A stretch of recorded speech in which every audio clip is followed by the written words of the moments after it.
Students, मैं doctor Raghavendra स्वामी आज आपकी फ़िज़िकल केमिस्ट्री की क्लास ले रहा हूँ, लेक्चर दे रहा हूँ। BSc part third, unit quantum mechanics, और क्वांटम उस यूनिट का पार्ट है ब्लैक बॉडी रेडिएशंस। परीक्षा की दृष्टि से यह टॉपिक काफ़ी महत्वपूर्ण है, क्योंकि यदि आप पुराने गत वर्षों के प्रश्न पत्र उठा के देखेंगे तो आप ये पाएंगे कि क्वाइट फ्रीक्वेंटली इस पे कोई ना कोई प्रश्न बनता है जो कि आता है परीक्षा में। तो आपसे अपेक्षा है कि इस टॉपिक को ढंग से समझ लें और याद भी कर लें। परीक्षा की दृष्टि से फायदेमंद रहेगा ये। चलिए अब समझते क्या है। एक बहुत सिंपल सी एक्सपेरिमेंट है ये, ज़्यादातर सब लोगों ने देखा होगा कभी ना कभी, नहीं तो अपन करके भी देख सकते हैं इसको घर पे भी। किसी भी एक पिंड को, पिंड का मतलब एक बॉडी हो गया, लोहे की बॉडी को। बहुत अच्छा एग्जाम्पल तो आपको लोहार के पास मिल जाएगा। सड़क पे बैठे रहते हैं, आते जाते कभी मौका मिले तो 2 मिनट रुक के देखिएगा भी। उनकी भट्टी में कितना हाई टेम्परेचर होता है, और वो उसमें लोहे की जो छड़ को डालते हैं गर्म करने के लिए, जिससे कि उसका अपने हिसाब से औजार वगैरह बना सके लोहार। तो आप ये देखिएगा कि जैसे जैसे उसका टेम्परेचर बढ़ता है, कैसे कैसे उसमें रंग में परिवर्तन आता चला जाता है। घर पे भी आप करके देख सकते हैं। चिमटे को चूल्हे पे, गैस पे, स्टोव पे गरम करके जैसे जैसे उसका ताप बढ़ता चला जाएगा, वैसे वैसे उसके रंग में परिवर्तन आता चला जाएगा। समझने के लिए देखते हैं। एक गर्म पिंड, hot body, black body, hot body, electromagnetic radiations, विद्युत चुंबकीय विकिरण रेडिएट करता है, उत्सर्जित करता है। हाई टेम्परेचर पर, उच्च ताप पर रेडिएशंस विजिबल रीजन में होते हैं, तथा और टेम्परेचर को बढ़ाने पे, ताप को बढ़ाने पर यह रेडिएशंस कम वेवलेंथ वाले नीले प्रकाश के हो जाते हैं।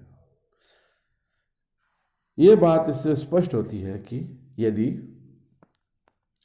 किसी पिंड, बॉडी, ब्लैक बॉडी को अत्यधिक गर्म किया जाए तो वह पहले ब्लड रेड, रक्त लाल अर्थात लाल हो जाता है। इसके बाद भी यदि ताप बढ़ाया जाता है तो वह नारंगी होता हुआ श्वेत तप्त, वाइट, सफेद हो जाता है।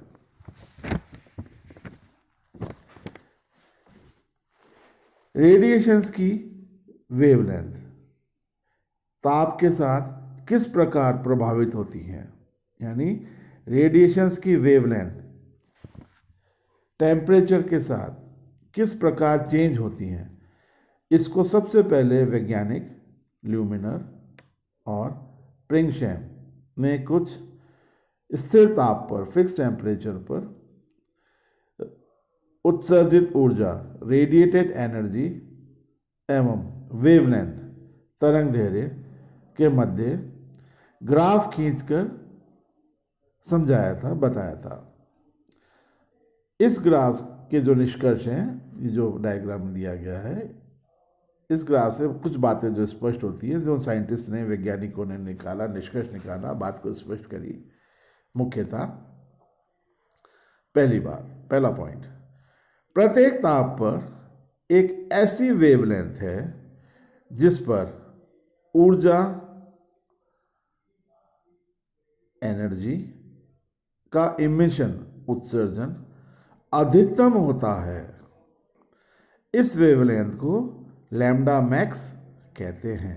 यानी एक पर्टिकुलर एक ऐसा ताप है प्रत्येक ताप पर जहाँ पे लैम्डा मैक्स पर एनर्जी ऊर्जा का उत्सर्जन अधिकतम होता है, जिसे लैम्डा मैक्स कहते हैं।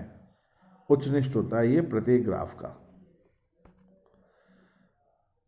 दूसरा पॉइंट उन्होंने जो निकाला, बताया अपनी खोज से, निष्कर्ष से, एक्सपेरिमेंट से, ताप के बढ़ने पर लैम्डा मैक्स के मान कम वेवलेंथ की ओर खिसक जाते हैं, अर्थात अधिक ऊर्जा की ओर खिसक जाते हैं। यानी टेम्परेचर बढ़ाने पे लैम्डा मैक्स के मान अधिक ऊर्जा की ओर खिसक जाते हैं। ये ग्राफ से स्पष्ट है। Temperature T1 is greater than T2 is greater than T3, यानी T1 का ताप T2 से अधिक है, T2 का ताप T3 से अधिक है। तीसरा पॉइंट जो उन्होंने निकाला, निष्कर्ष निकाला, लोएस्ट वेवलेंथ सबसे कम वेवलेंथ तथा हाईएस्ट वेवलेंथ सबसे अधिक वेवलेंथ पर एनर्जी का मान सबसे कम होता है, ऊर्जा का मान सबसे कम होता है। ये बात ग्राफ से बिल्कुल स्पष्ट है। जब विकिरण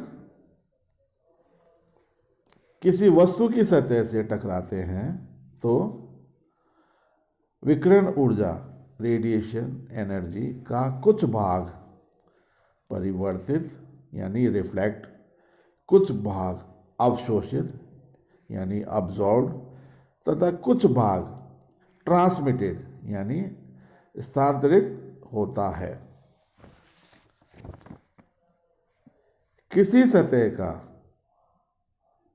अब्जॉर्बिविटी अवशोषण गति A द्वारा दर्शाई जाती है। उस सतह पर गिरने वाले प्रकाश का वह भाग है जो सतह द्वारा अवशोषित किया जाता है।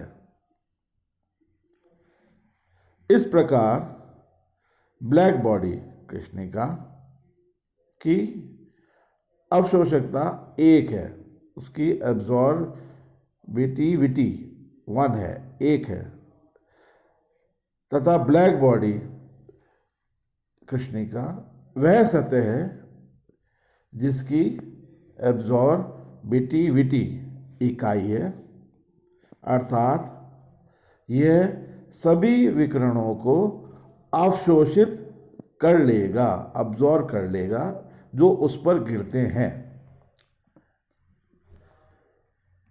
किसी पिंड की सतह के इकाई क्षेत्रफल से इकाई समय में उत्सर्जित कुल ऊर्जा को संपूर्ण उत्सर्जन क्षमता कहते हैं। यानी कोई भी बॉडीज की सतह से इकाई यूनिट एरिया से यूनिट टाइम में कुल उत्सर्जित ऊर्जा यानी टोटल एमिशन ऊर्जा जो है, वो एनर्जी जो है, उसको टोटल एमिशन पावर कहते हैं, संपूर्ण उत्सर्जन क्षमता कहते हैं। कृष्णिका चारों तरफ से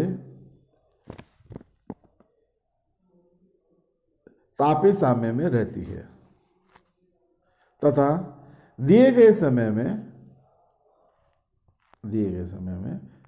प्रति इकाई क्षेत्रफल उतनी ही ऊर्जा की मात्रा उत्सर्जित करती है जितनी वह अवशोषित करती है।